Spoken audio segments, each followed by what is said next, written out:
আপনাদের উপর শান্তি বর্ষিত হোক। আশা করি সবাই ভালো আছেন।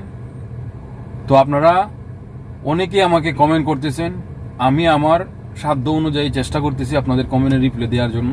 তারপরে কমেন্টে তো আর বিস্তারিত সবকিছু বলা যায় না। আপনারা এমন এমন কমেন্ট করেন যা এগুলা ওই এক কথায় প্রকাশ করা যায় না।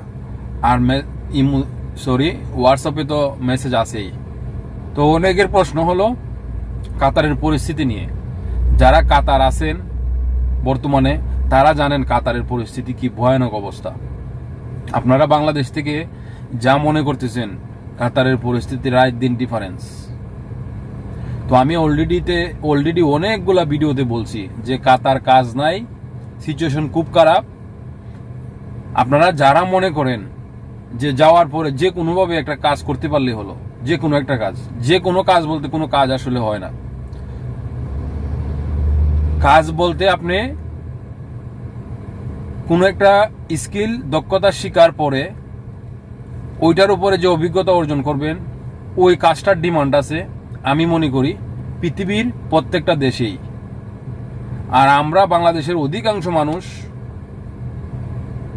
ব্যবসা বাণিজ্য করে ঋণগ্রস্ত হয়ে বিভিন্ন মামলা মোকদ্দমা, তারপরে এখন বর্তমান পরিস্থিতি যে আওয়ামী লীগের অবস্থা, আওয়ামী লীগের অনেক নেতাকর্মী আছেন, আপনারা চান যে কোনো রকম বাংলাদেশ ছাড়লেই হলো, দেন ওইখানে গিয়ে একটা টুকটাক যে কোনো একটা করে জীবন চলে যাবে। আসলে এইরকম হয় না।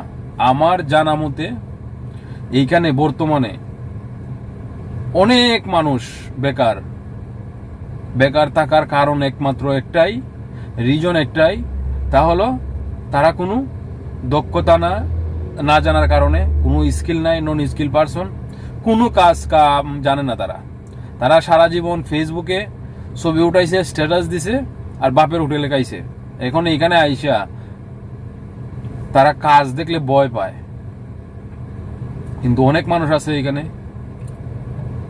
তারা কনস্ট্রাকশনের হেল্পারের কাজ করতেছে, স্টোর কিপারের কাজ করতেছে, দিনমজুর আমরা যেটা বলি, রঙের কাজ করতেছে, টাইলসের যারা কাজ পারে মেনশন, তাদের সাথে যুগালি দিতেছে, হেল্পারই করতেছে, তাদের টাকা দরকার।